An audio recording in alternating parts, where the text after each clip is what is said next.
Hello again, everybody, and welcome to another episode in the countdown of my favorite 400 cards.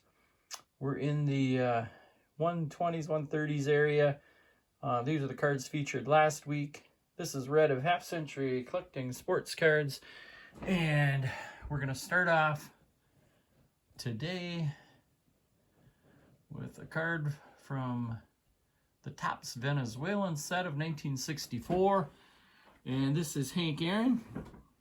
Now, when I think of my favorite Venezuelans, I think Luis Aparicio. I think Johan Santana. But they put out some cards with the help of Topps.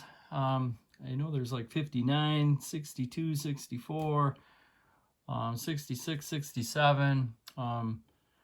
Some cool looking cards. A lot of people in Venezuela at the time would paste them into photo albums. So you see a lot of them with a lot of glue residue, tough looking backs then. This one's back survived really well. This looks like it never was glued into any kind of an album. I know it got a 1 grade, but they almost all these Venezuelan cards seem to have lower grades like that, but a little nick in there, but there's thinner paper, but still a pretty cool looking card.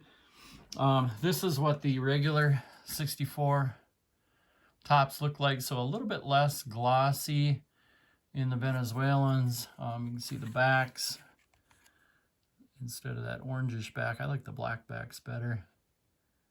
It's pretty cool. Now Aaron's got a lot of 64 cards. This Topps card, he was in all these leaders cards because he led the league in home runs and RBIs. In 63, he was not the leader in batting average, but in the top 4. So he got on the batting leaders cards.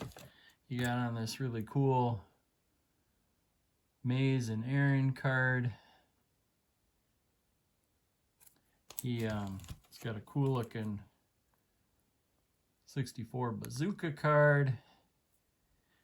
He got this top stand up. The neat looking color they've got. And then I'm going to have to pan back on this one from the 64 Topps Giant set. He's got a card. Maybe my favorite of all of them is the Venezuelan card. I've been promising I'm going to show my Aaron run at some time, and I'm a big-time Aaron collector, so I'm going to still do that at some time. I'm just waiting. There's one card I really want to get. You can probably guess. Maybe you can't. You can maybe guess. Put in the comments, see if you can guess. I'll tell you if you get it right, what card I'm waiting on before I do my Aaron run. But talk a little more about this Venezuelan set. They most of these cards came over from a hobby pioneer, Pat Quinn, who went over, I think, with a couple other guys. Chico Carrasqual was one of the guys went with, and they ended up buying a bunch of cards that they brought back. Sammy Thunder actually did a really good interview with Pat Quinn a while back, just in this last year, actually. You should listen to that. Gives a lot of that history of when he went over to Venezuela, found these cards, and now, they're definitely tough to find, but they are out there. Just you're gonna have to be settling for a lower grade if you want to get them. But cool looking card, Hank Aaron. All right, we're gonna move on to 1910, and probably one of my better T206s. Just really good color. I think really nice corners. Look at the centering on that card. The only negative is that tape mark on the Piedmont back. I love these cards raw where you can still touch them. And even though this looks really cool, I'm guessing the grading because of that tape on the back isn't going to end up so good. But this is from one of the all-time characters in the game, Rubbe Waddell. Now, Rube, when he played turn of the century, was probably the best pitcher in the league. Definitely had the best fastball. 6 straight years, so 1902, 03, 04, 05, 06, and 07 with the Philadelphia Athletics, led the league in strikeouts. And he was almost getting a strikeout an inning, and that's in an age when, I don't know, 2 or 3 strikeouts per 9 was probably more league average. He had a year, 1904, when he had 349 strikeouts. That was 110 more than the next guy in the league, and set a record, modern day record, that wasn't broken until 1965. So he did that in 1904, and it wasn't until 1965 that 349 strikeouts was broken. Now, Waddell led the league in WAR 3 straight years there, in the middle of all that, but he had quite a quirkiness about him, and might have been on some meds if he was around today. Few stories. He left a game once in the middle to go fishing. He loved fire trucks, and he'd sometimes run off the field when a fire truck went by to go run after it. He'd chase him. If he saw a dog, which I guess people did, bring dogs to the games, he'd go into the stands and pet them. If people would bring things shiny, it would almost like put him in a trance, and he would just look at them. So people obviously did that then on purpose. In away games, they'd bring shiny objects and get his mind on something else. Unfortunately, he got into alcohol as well, and he ended up with his major league career done by age 33. Contracted tuberculosis and ended up dying by age 37. But even in that shorter career, he won 193 games, 2.16. That's quite a career ERA. Had 2,300 strikeouts in 2,900 innings.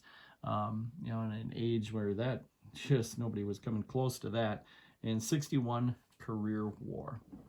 So Rubbe Waddell and his T206. All right, next, I'm gonna go a little more modern with a 75 rookie card of one of the all-time great third basemen. In fact, he was 4th on my all-time list when I came out with that a while back, and that is George Brett. And 75 cool cards.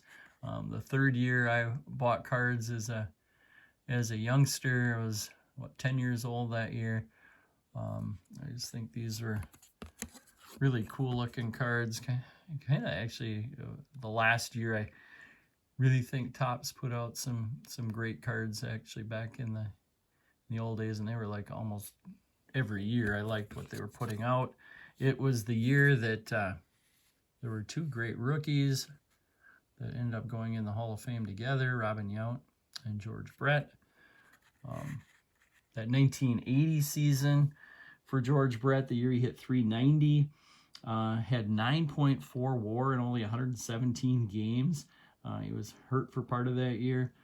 And he ended his career with 3,154 career hits, over 300 homers, almost 1,600 career RBIs, over 200 stolen bases, and a 88.6 career WAR. George Brett. Okay, and then next, we're going to go to a guy who's been on this list before, and he's going to be one more time, and that is Johnny Bench. Love his 1970 card. I know a lot of people don't like that gray border set that much in 1970, but I really do, and I think this is a card that just came out with some really cool pop and color and a nice pose, and a 21-year-old at the time of that picture. So just a cool looking Johnny Bench. And then 1970 happened to be the year he broke out. He had 45 home runs, 148 RBI, and won the MVP that year, in a year that the Reds also kind of broke out, ended up in the World Series, losing it to the Baltimore Orioles, but ended up with quite a run the next several years. So 1970 with, I think I've said it before, my favorite backs, the 1970 backs with that blue and yellow. They all got those cool cartoons. Look at that, he caught 154 games as a rookie. that 1970 season, I guess he caught 130 to 139, somewhere in that games. He played 20 games that he started in the outfield, and 2 of those he started in center field. So some in left, some in right, and he was a center fielder for 2 games. All right, and then last for the day, sliding Larry Doby. So a 1952 Bowman of Larry Doby. And this is the second time I've had this really great man and Hall of Famer in this series as well. Doby, after fighting in World War II, came back in 1946 and won a title with the Newark Eagles. He was a 22-year-old second baseman at that time, and his keystone partner at shortstop was Monty Irvin. So, great double play combination. Their ace pitcher on that team was Leon Day. And then in 1947, he becomes the first black man in the American League with the Cleveland Indians. And then really breaks out in that 1948 season, as well as the team does, with manager Lou Boudreau, the guy who really befriended him on the team, Joe Gordon. There was a lot of racism and a lot of people that weren't happy he was there. But Joe Gordon, who had just a tremendous year, ended up in the Hall of Fame, was really good to Larry. They had another really good first baseman, Eddie Robinson. They had the great Bobs for pitchers, Bob Feller, Bob Lemon. Another good pitcher they had was Gene Bearden. And then, of course, they called up from the Kansas City Monarchs that year at age 42 or so, Satchel Paige, who helped them win the pennant and then win the World Series. Now, if you really want to watch a lot more on Larry Doby, the Southern Collector put out something I thought was really cool this week.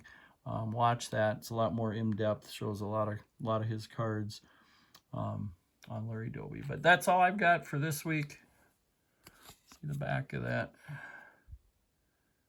52 Doby. Yeah, we'll take a peek at the cards from the week together with last week's. Thanks for watching, everybody. We will see you again next week.